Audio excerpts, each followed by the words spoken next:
से कम वक्त अब रह गया है कि 2024 के चुनाव सामने आ खड़े होंगे और एनडीए और ऑपोजिशन के बीच में जो लड़ाई है और जो कैंपेनिंग है वो एक तरीके से ऑन ग्राउंड शुरू हो चुकी है। बिल्कुल, देखिए सबसे बड़ा मसला विपक्षी पार्टियों के सामने ये था कि आपसी मतभेद को कैसे सुलझाएंगे।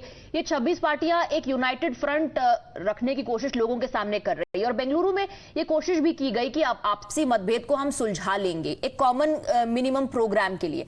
लेकिन क्या वाकई ऐसा हो पाएगा? कई ये पार्टियां जो है अमिता, अगर आप पश्चिम बंगाल में देखें तो कांग्रेस टीएमसी के खिलाफ लड़ रही है, पंजाब में कांग्रेस आम आदमी पार्टी के खिलाफ है, राजस्थान में आप अशोक गहलोत पर निशाना साध रही हैं। तो सवाल ये था कि साथ आ पाएंगे या नहीं। और सबसे बड़ा टेस्ट जो था ये जो 1 वर्सेस 1 फॉर्मूला का है, टॉप सोर्सेज हमें ये जानकारी दे रहे हैं 1 वर्सेस 1 में सभी पार्टियां राजी नहीं थी, इनकी रजामंदी नहीं थी। 1 वर्सेस 1 यानी इन लोगों का ये कहना था कि जिस राज्य में, जिस रीजन में जो पावरफुल पार्टी है वो अकेले बीजेपी से लड़ेगी। और यही जो फॉर्मूला था ये ममता बनर्जी जो मुख्यमंत्री है वेस्ट बंगाल की, पश्चिम बंगाल की, वो सामने लेकर आई थी जब कांग्रेस पार्टी की जीत कर्नाटक में हुई थी। अब बताया जा रहा है कि सूत्रों के हवाले से जो डिस्कशन आखिरकार हुई, एक मुद्दे पर एक साथ एकजुट खड़े होते हुए नहीं नजर आई ये विपक्षी दल। सीधे तौर पर अगर लेफ्ट की भी बात करें, क्योंकि उन्होंने मना कर दिया कि हम टीएमसी के साथ नहीं लड़ेंगे, उसके खिलाफ लड़ेंगे अगर वेस्ट बंगाल की बात हो तो। Well, Lalu Prasad Yadav had to intervene to settle things down and appeal that seat sharing be discussed at a later date.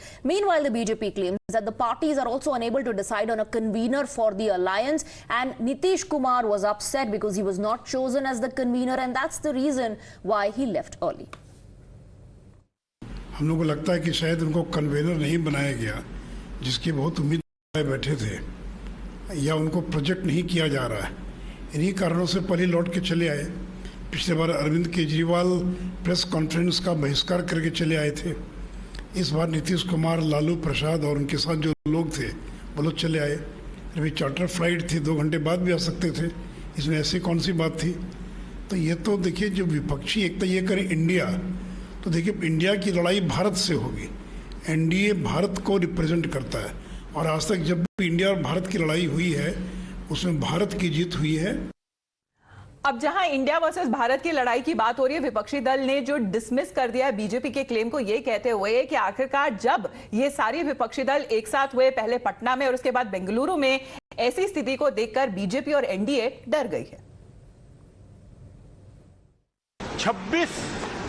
26 अलग अलग पार्टियां भारतीय जनता पार्टी के खिलाफ इकट्ठी हो गई है, गठबंधन बनाने जा रही है।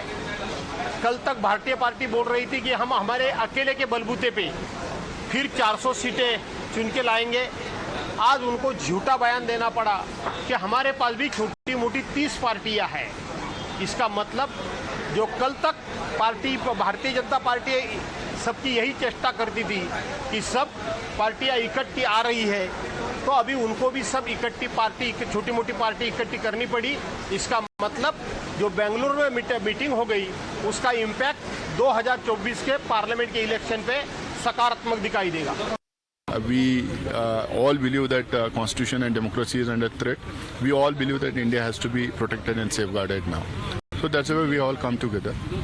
The issues that are there in the country, unemployment, poverty, price rise, law and order problem, and then attack on religious minorities. So we all know that these issues have to be fought back. Otherwise, India is not going to do anything. That's why we are all together. There will be small differences, and differences will have to be there because we are different political parties.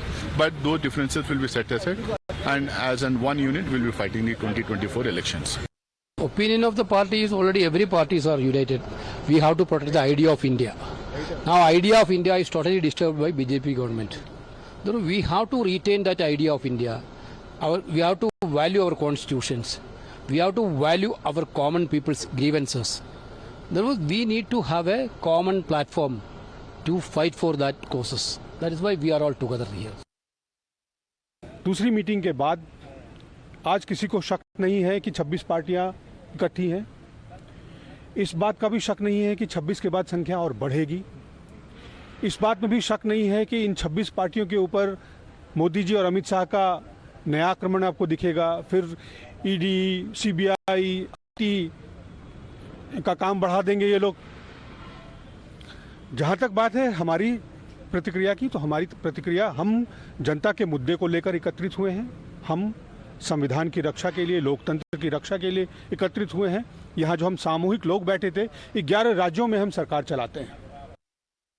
Today, another round of crucial meeting of the opposition has taken place in Bengaluru, and a name has been given just ahead of the 2024 general elections. To talk about this matter more, we have been joined by the Rajya Sabha MP Kapil Sibal with us. Sir, how do you see the name India given to the alliance of all these opposition parties? It is a brilliant move, because we now know what the opposition stands for.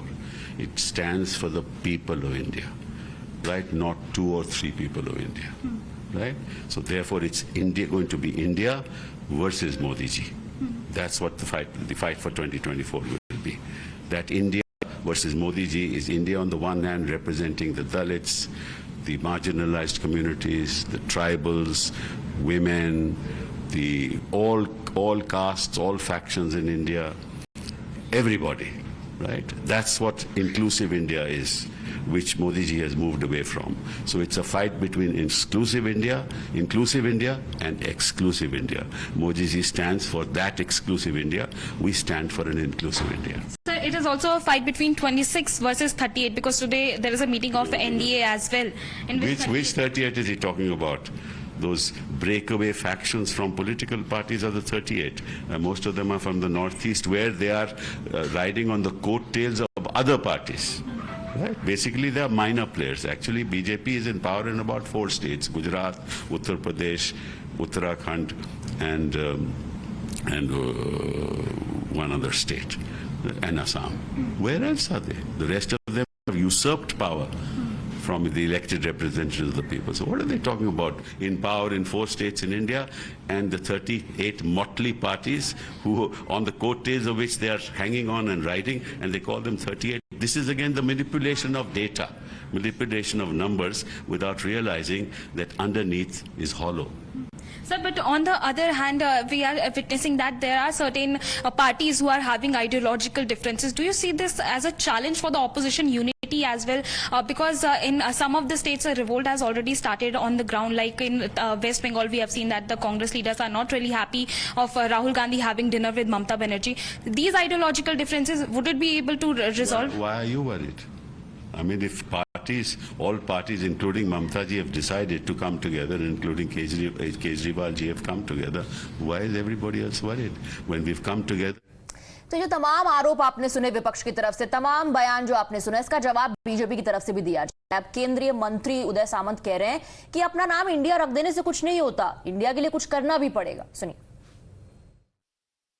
Alliance का नाम India रख के कुछ नहीं होता, India के लिए कुछ करना पड़ता है। नरेंद्र मोदी साहब ने जो हिस्ट्री लिखी है, उसमें 370 कलम रद्द हो चुका है, राम मंदिर का निर्माण हो रहा है, भारत देश की जो फाइनेंशियल पोजीशन थी 10 नंबर पे, वो 5 नंबर पे आ गई है। सिर्फ इंडिया का नाम देके इमोशनल क्रिएट करके कुछ नहीं हो सकता। जो मोदी जी ने किया है वो करना पड़ेगा, और इनकी बस की बात नहीं है। आज भी उनका पीएम का जो चेहरा था वो सामने नहीं आया, उनका नाम नहीं डिक्लेयर हुआ।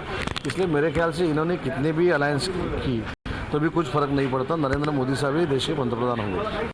तो न्यामिका और सब्यसाची फिलहाल हमारे साथ अभी